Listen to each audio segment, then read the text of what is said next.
So here's my rental car, a Corolla, and it's still coming down. Oh, cool here. Love you, baby.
Family.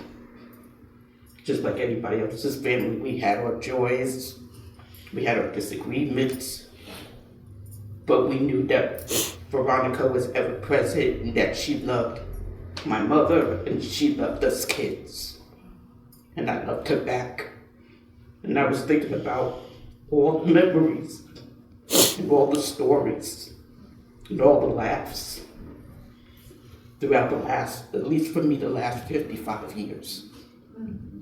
And I thought about what would I say today? You know, besides my mother, Veronica was the next mother to me. And two memories I can think of right off the bat, there's so many of them, but one, my brothers and I could agree on Veronica's driving. Veronica, and it's the one story that me and my brothers always agreed on. She had some type of small car back in Yonkers. And I was 6 or 7 years old. And my mother, Veronica, put us in the back of the car. I don't believe there was a seat. And there was no safety. We didn't put safety belts on us or anything. And Veronica was driving like a speed devil. All up and down. We thought we were going to die. We were scared, and I still remember it all these years later, because it was just so vivid. And when we hadn't seen her in years, she had moved to California and came back. One of the first things I wanted to know from her, are you still driving the same way? Because it was just, yeah. And the other thing that's close to my heart is when I went to nursing school, I didn't have the money for my books. And she gave me the money for my books. And I was able to graduate, and when I graduated, she gave me a car so I could find.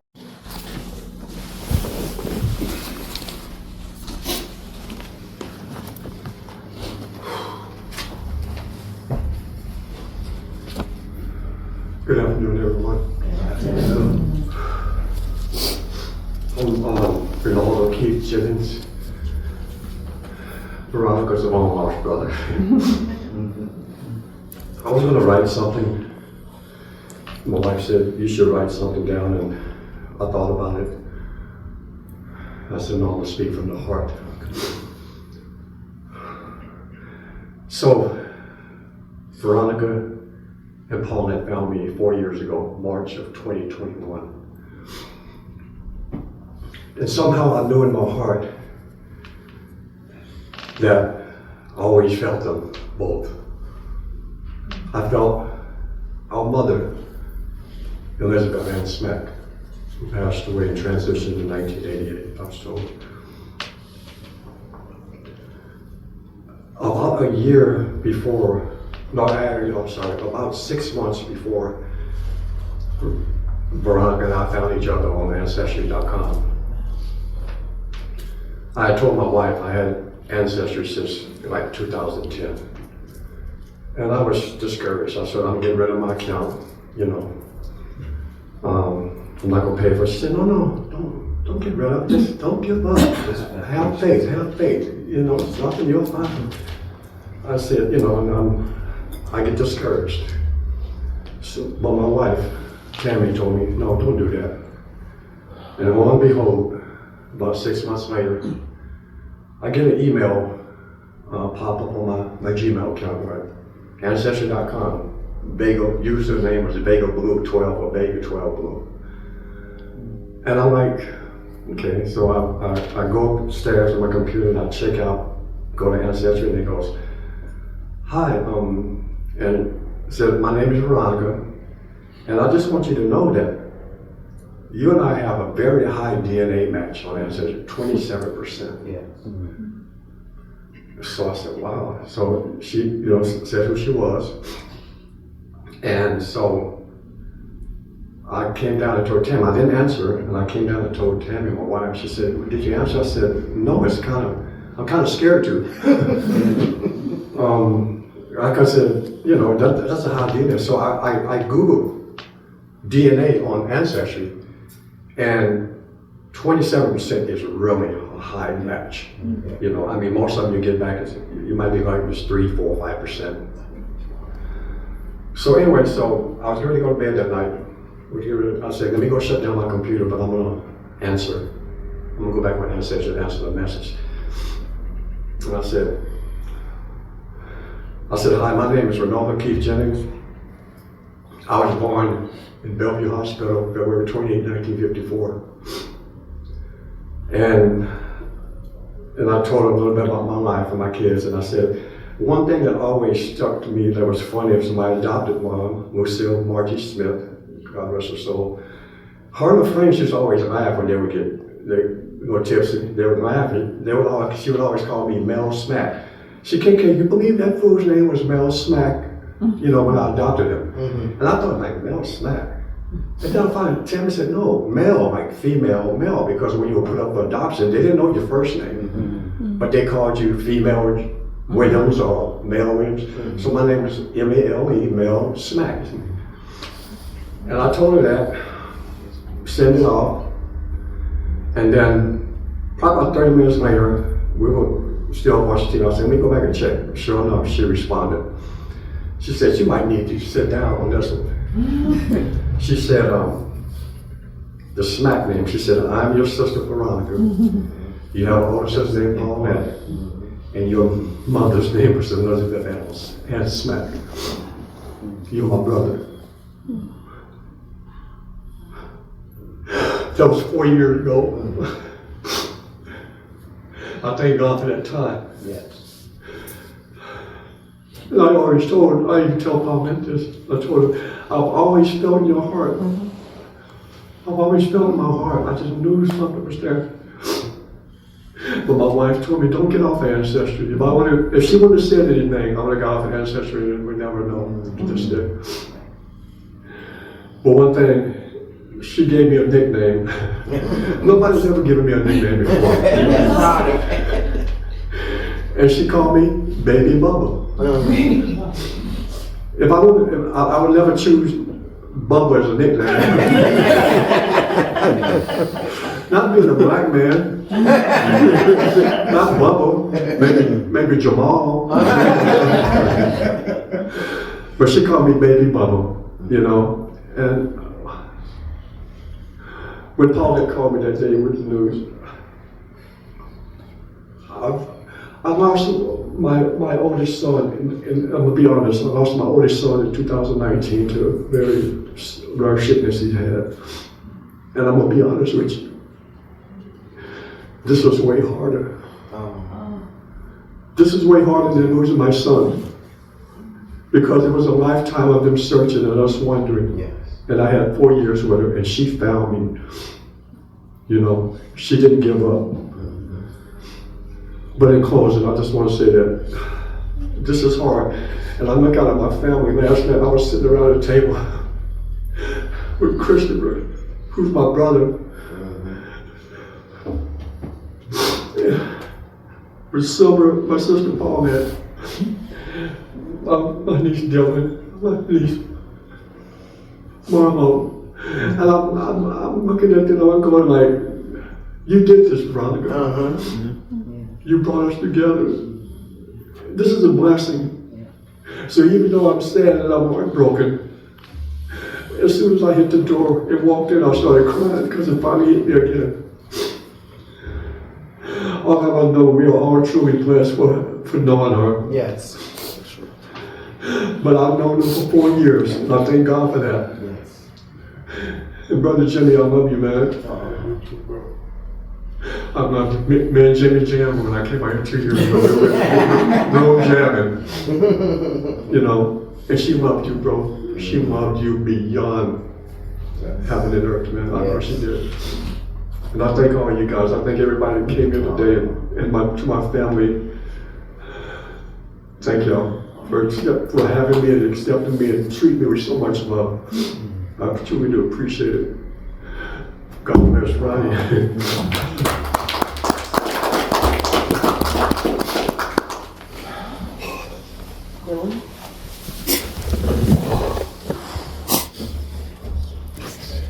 Okay, take your time.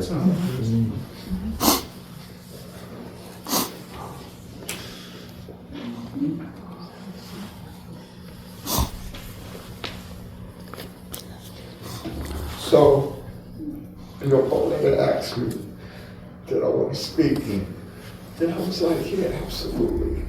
You know, it's my mom, you know. She wasn't my stepmom, you know. I was blessed to have 2 moms, you know. And I didn't know if I could stand up and talk about her because I miss her so much. It's really hard for me, like I'm sure it is hard for everyone else.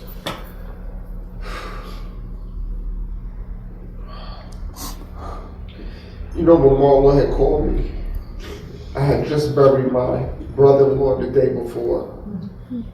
My wife's brother passed. And when I saw Marlo's phone call, I got so happy. My cousin was calling me. I was like, hey, Marlo, hey, good to, yo, what's up, cousin? Then she gave me the news. I just couldn't believe it. And to be honest with you, this is like when my father passed for me. I was able to manage up to the point I go into the funeral home like today when I saw her face and realizing the finality of this, that I won't be able to talk to her on the phone and see her again. I don't know if people know, well, a lot of people do know, I named my daughter after her, Veronica, you know. And, you know, when me and my wife were talking, and she was like, you know, what do you want to know? We have a boy and a girl, we had twins. And she was like, what do you want to name my daughter? And I knew right away I wanted to name her Veronica because I couldn't think of anybody else who I would want my daughter to reflect as a person. And I had my brother's mother, my stepmother, had got mad that I had picked Ronnie over her. But to me, there was never any question. I was like, are you kidding me, you know? I was like, I have so many memories of Ronnie. I remember, like when I see the picture of when she married her father, and me standing there by her. I think I was like 4 years old. I was like 4. And, you know, my dad used to leave and it was just always me and Ronnie, always. And she had a bike and she would get that bike and she would put me on the back of that bike and we would go. we would be out doing things and It's just so hard. I'm mad because I won't be able to make any more memories with her. You know, like pretty much everybody else. I didn't understand why she moved to Columbus, Ohio. I did, but I found out today. Thanks for sharing that. You know, that was a mystery that had been going on for a little minute. For me. And I had told her, I don't know if people know, you know, I've had a good life, but I've had a difficult life. And Ronnie was like, always been there, supportive. You know, at one time, you know, I was in the rooms on Narcotics Anonymous, and I remember going to meetings with her and her being my support till I could get my life together, you know, because I had a lot of family, blood family, who weren't there. But even though Ronnie wasn't my blood, she was still my family forever. And just,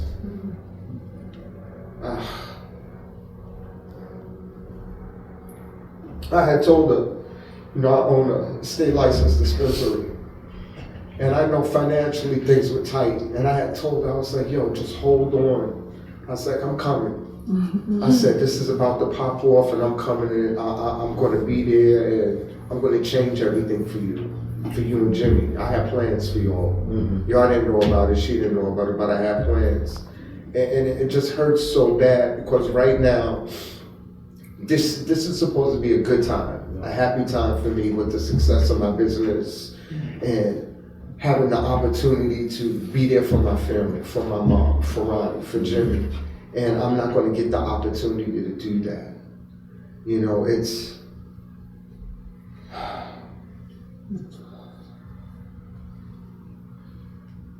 don't know. It just, I still feel her. You know, I still hear her voice. Yes. I hear her talk to me like she's like right next to me. You know? And, you know, she used to call me baby boy when we were on the phone and everything like that. And I just wish I could hear her call my name just one more time. To see my phone ring, to text her. And I won't get that opportunity here in this life. But I know she's here with us. I know, I feel her. You know, and you know, it just, it's a terrible thing that it's only the times of death that it brings people together. Yes. You know, I'm coming to Mexico. You know, I'm gonna fly out to Arizona. That's right, we gotta go to Arizona. I'm gonna see Ronaldo. Yeah. I'm coming to Virginia. You know, I will be through. You know, and even though you may not hear me, I'm always thinking of every one of you. Yes. And I'm only a phone call away. You know, Yes. I know Ronnie would want us to make sure we at least stay in contact. Yes. With a phone call. Just how you doing? Right. Is everything okay? Yes. You know, and just in remembrance of her spirit and who she was and who she stands for, I'm going to make sure I at least hold my end up on that, you know, until I see her again, because I know I will. Amen. You know, that's it. Amen, bro.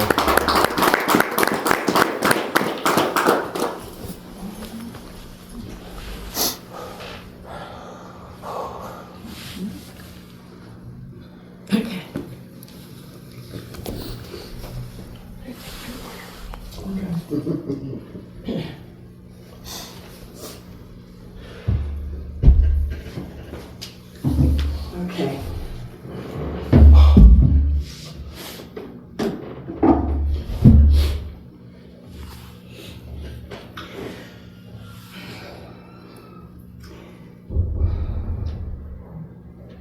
So I always thought my younger sister, my only sister Veronica, I always thought she was wiser than me. Always. So So I've written down some words in free form Okay. to express this feeling. Words from my sister who taught me that wisdom has no age and love has no grade.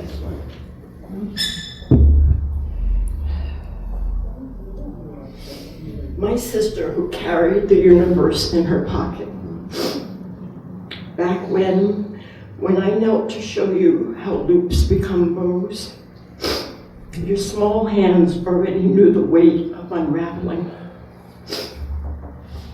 Your eyes held the quiet of someone who memorized the tangle of stars before learning their names. I taught you letters, their shapes like bones, waiting for flesh.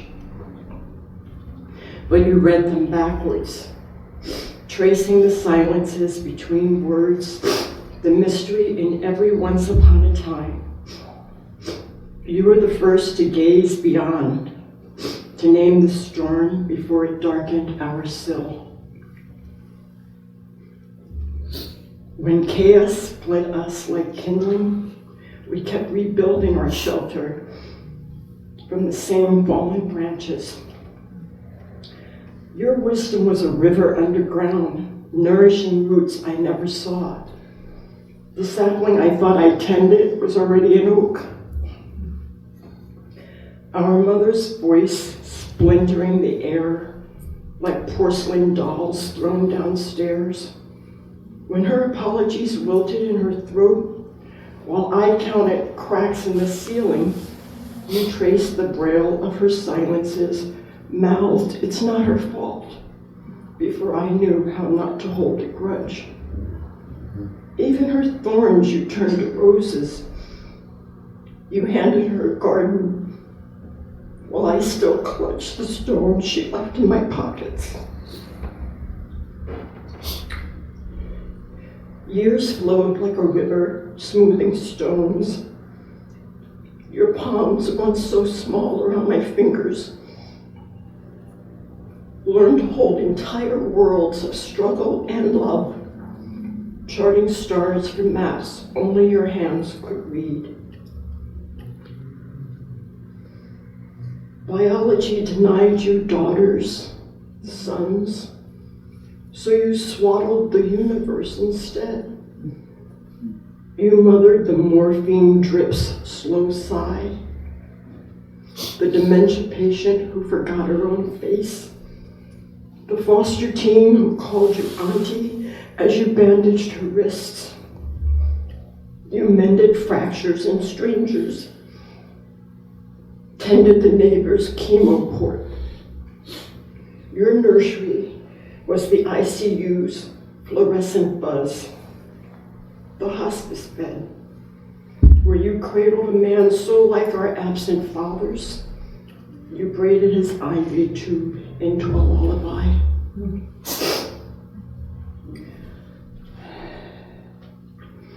Now the house hums with your silence, with your absence. We linger at the threshold of your closet, sorting sweaters by the color of the sky. We fold your laughter into drawers, find it crumpled as wintered petals in dry corners. Your steadfast spouse lifts the coffee cup you'll never finish. Brother waters the wanting sapling you left 4 seasons tall. Stepson baptizes your name in a melody you'll never cradle. Nieces trace the loop of your love in waddling ink. Nephews build castles around seeds only your voice could sprout. Cousins barter memories pressed between pages, faded with time. In-laws water the magnolia you planted for a granddaughter who will never smell its scent. Friends text your old number, their words dissolving in the glow. Your sister still reaches for you in empty rooms. If you can, send your voice on the wind that scatters the dry falling leaves, or in the stubborn green of weeds shouldering through cracks. When I forget how to untangle the day, turn my ear toward the earth. Let your roots hum where my hands still need to hold. Grief is a knot without a pattern. But I will listen, little sister. Teach me to tie it anyway.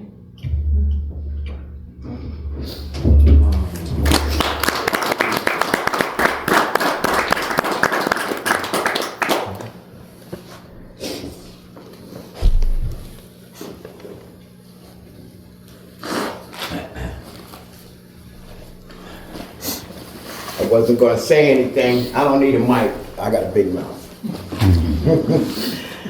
My voice is very distinct. Everyone knows my voice everywhere. Just like you all are going to remember Veronica's laugh. Everybody knows that laugh? Oh, yeah. Yes. That was one of a kind, you know. I'll never forget how her and my uncle met. She and I were roommates. And my uncle called me up and asked me when I said, I'm bored, I'm gonna come and visit you. We haven't seen each other in a while. I said, okay. I said, it's me and my roommate, we hanging out in my bedroom playing some music. He came to visit, and when I fell asleep, and when I woke up the next morning, I saw his boots, his man bag, and his jacket in my room, but he wasn't in there.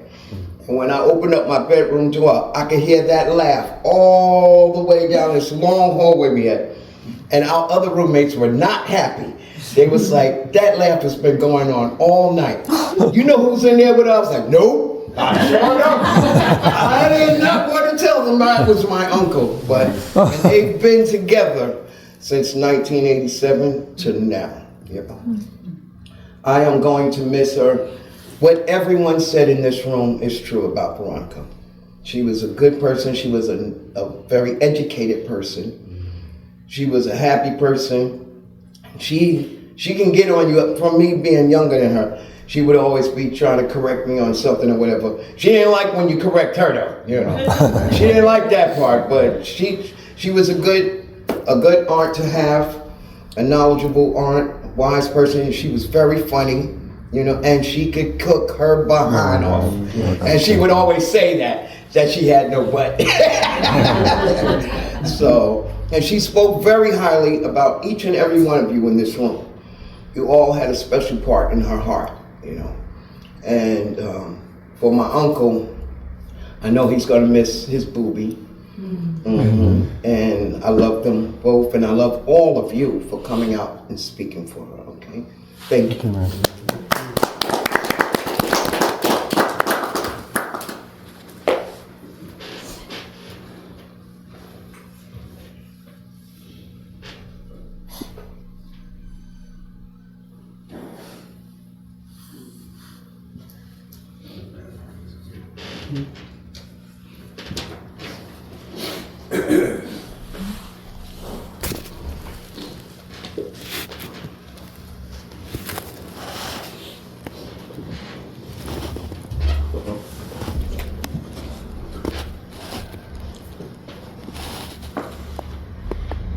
Uncle Booby. Yeah, I just want to share. My name is James, and it was I think it was like one Sunday morning. My oldest sister, her name was Doris, was sitting at the table, and she was reading the paper. She came across the horoscopes. And I had shared quite a bit with my older sister, you know, past relationships and stuff like that. And I really hadn't ran across anyone that, you know, when I was speaking a little ahead of time, I hadn't ran across anyone like Ronnie. Right. But I didn't know at the time that Ronnie was a Sagittarius. And so some of the things that I had shared with my sister, at that time, she said, well, you need to meet a Sagittarian. I didn't know she was reading the horoscope. I said, a Sagittarian. I said, yeah. And so, I just kept it in my mind. And like Sharon was saying, Ronnie had left California and she had moved out here to Queens, and she needed a place to stay. So she had found a rooming house in Queens. And that rooming house happened to be the same place where my niece was living. And so after they had met, she had shared, and I don't know, maybe a week or two, they had got to know each other, and she had shared with Ronnie that you need to meet my uncle. And so it was maybe about 2 weeks or so. And like she said, she told me I need to come over. So I came over, and when she opened up the door, well, Ronnie lived, they lived upstairs. So Ronnie came to the door and she opened it up, and we both looked at each other and we both smiled. That was it. Oh. I've been with her, we've been with each other ever since then. And even though it wasn't all, easy, not especially for me. I knew I wanted to meet someone like her, I was a night worker, I worked nights. She was a nurse. She didn't work nights, but she worked long hours.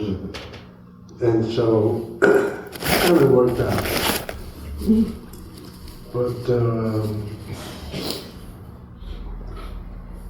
I never met nobody like her.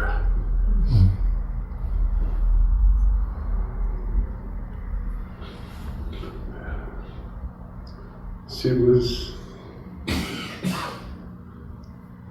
ended up, she was, like my everything. Yeah. And she got to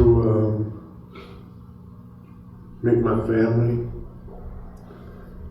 And it just so happened, at the time that she had met us, pretty much, I'm the last of 7. And so my father, he was kind of going through a thing. My mom's, everybody was. And after a period of time that Ronnie got to know my family, she had remedies for probably each and every one of them. Not that she just come out, as she got to know you and knew what your situation was. Over a period of time, she would help you out, and that's what she did with my family, especially with me. Because there was a period of the time that we had met, I didn't share it with her right away, but I was somewhat of a drug addict. And it didn't take her long to realize that. She tried to pull me out of it just by being a good friend. But it got to a point where she was a good friend enough to get me involved with an organization that had offered me to get in to go to a rehab. And so I went there. They did a lot for me there. She supported me all the way through. And when I got out, she even involved herself in going to the meetings after, And so that even made us stronger. And from that, things started getting a lot better, And like the brother was saying, over a period of that time, she told me that she wanted to go to where we live at. Ohio. I've never been to Ohio. I was in love with her, and I was willing to, what she suggested. I knew it was like, it was going to be okay. And so we came out here, we met Laverne and whatnot. We had a nice time. Ended up going back to Queens. Now, my parents had passed away, so my father was the last one that lived in Rochdale Village. So when he passed away, Ronnie and I ended up taking over that apartment. It was just a one-bedroom apartment because he was the only one staying there. And over a period of time, we ended up coming back out to Ohio again. But over a period of time, we just, we shared each other and whatnot.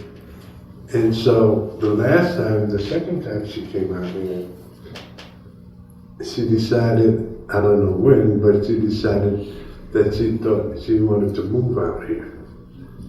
And like I said, I was a night worker. I ran printing presses at night. And she was a nurse. She worked late hours though. And so she had told me, she said, how would you like to move back out to Ohio, where Laverne lived? And I really, the few times that I was out here, I think I must have stayed maybe about a week or so. So I really didn't know too much about Ohio or nobody out here. But when she decided that that's where she wanted to move, I was like, okay, but not right away. I didn't feel that I was going to make that move right away. A week without her, I was almost, I couldn't live without her. So I moved up here.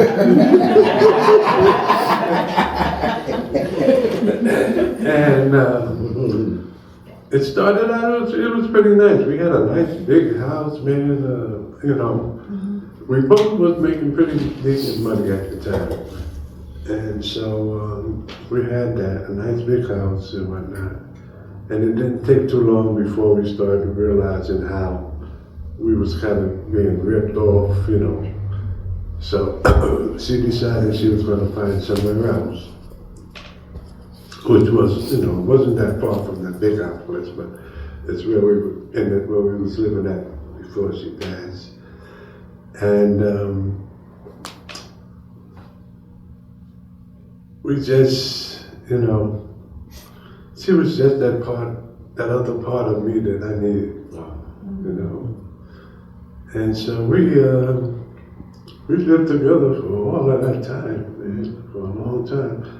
And it wasn't, not that long, because we ended up getting married. It wasn't too long after, she was going to make the move out here, that, she let me know that that's what she really wanted to do. And when I knew of her, I would have been a fool not to, So we did that, and we lived together, pretty much what I guess you would say happily, for a good period of time.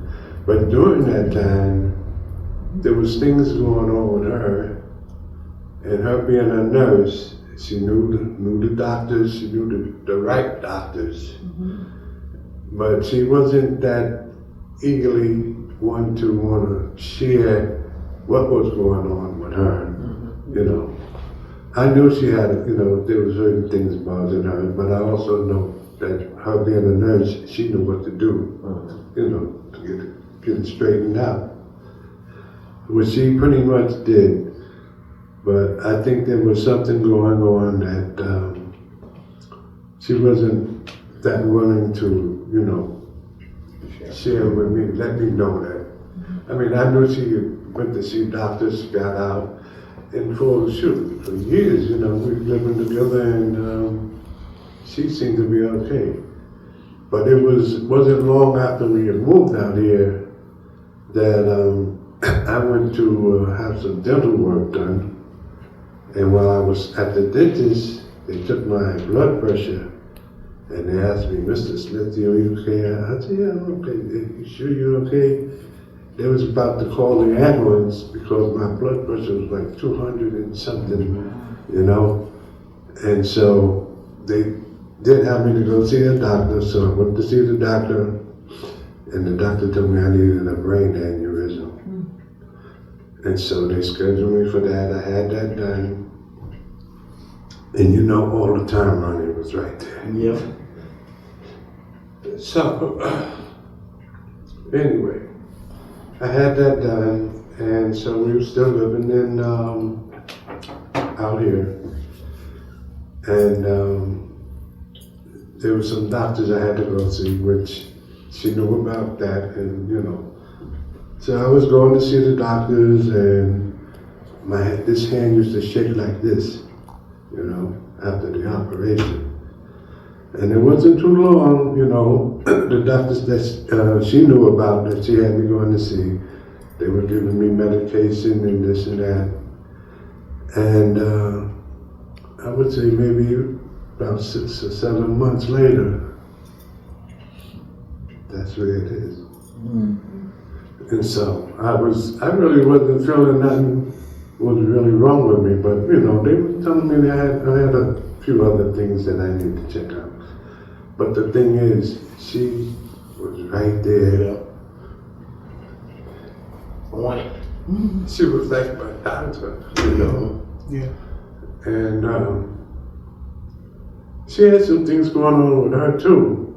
But I didn't, me being the person that I am, I really didn't know the sincerity of it. But she didn't carry herself like that. She was basically okay, But as the time went on, I remember her sharing with me that, especially as we was getting older, that when it came around to passing away, that we could do that together. She didn't talk about that much, but she did share with me that there was some medication that her and I could take, and we wouldn't wake up the next morning. And at the time, we wasn't really nothing going on with us. I mean, I thought that nothing really was going on with me too much, other than the normal. But she was the same way, And so that was just something, part of the conversation that was shared, and then it went. Now let's just speed things up. On that day, everything, I would, let me just slide this in here. I would go to bed like at 12 o'clock at night, and I would get up at 6 in the morning. And when I get up at 6 in the morning, Ronnie would, she had a little bit of love with the dog, and then she would go get in the bed. And this went on for years, like about 7 years. And she was what she got into was that cooking channel where you learn how to cook all of this different stuff. She became like a master at that. She could sit there and watch it. I mean, I would come in there and sit down and I could hear her, she would be on top of a lot of that because she watched it from so much. And then when she wasn't watching that, she was watching those foreign films where you got to read the caption, which is her sister and her was big into that. So like I said, this went on for years, right? And I had never forgotten about when she had told me, because as we were getting older, that we could, go on together. And I had never forgotten about her saying that I didn't know what pill it was, but there was a pill that she could take and that I could take, and we wouldn't wake up the next day. So that, I remembered that, but it wasn't nothing. So to bring it up to date, that particular day, I got up at 6. I came in the room. When I got up, because she would be watching that on the couch. When I got up, she got up, said something to the dog, and she went to the bedroom, then she went in the bedroom, got in the bed, and I wouldn't, she didn't disturb me, so I wouldn't disturb her when she go to bed. We didn't sleep together. We had a big old king-size bed, but we didn't sleep together because she claimed that I snored so much.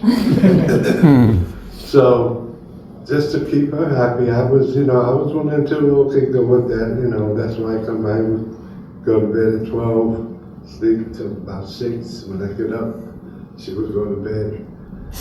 And it just so happened that particular day, she would sleep from 6 to about 3:30. That would be like a normal, without nobody interrupting her sleep. And the first time that happened, I think she was 3:30, almost 4 o'clock. And I was a little concerned, so I went in there, and she was still sleeping. I called her name out. She didn't wake up. So my niece, Sharon, she only lives about half a block away from where we live. And I didn't, after I had called her name out and whatnot, I didn't want to go shaking her or nothing like that. I just thought she just wasn't ready to get up. So by the time I got back in, I called my niece. When I called her, she said, "Are you sure, Uncle Jimmy?" I said, "Yeah. Here come Ronnie coming down the hallway." I said, "Oh no, she's okay," And so it was about a month or so later, the same thing kind of happened. But it was about 3:45. And this time, when I went in there, I called her name out, I shook her, and she didn't wake up. So I called my niece again. She came over, and she went in there and did the same thing. And when she came out, she said, "Uncle Jimmy, she's ice cold." So that was it.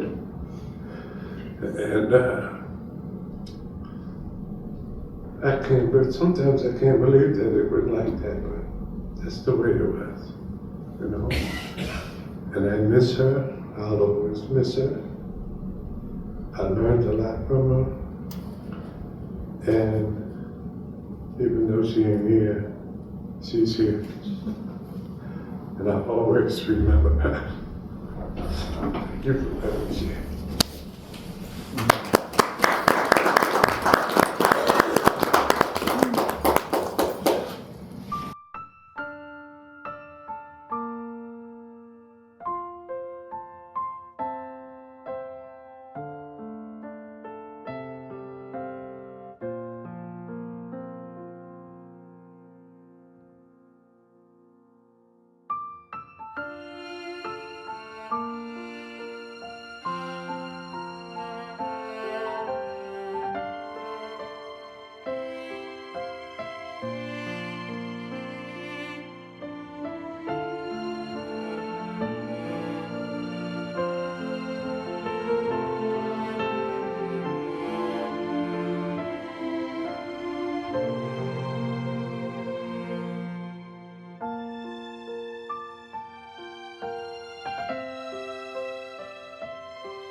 Hi, Uncle Ronaldo. I hope you feel okay. We love you.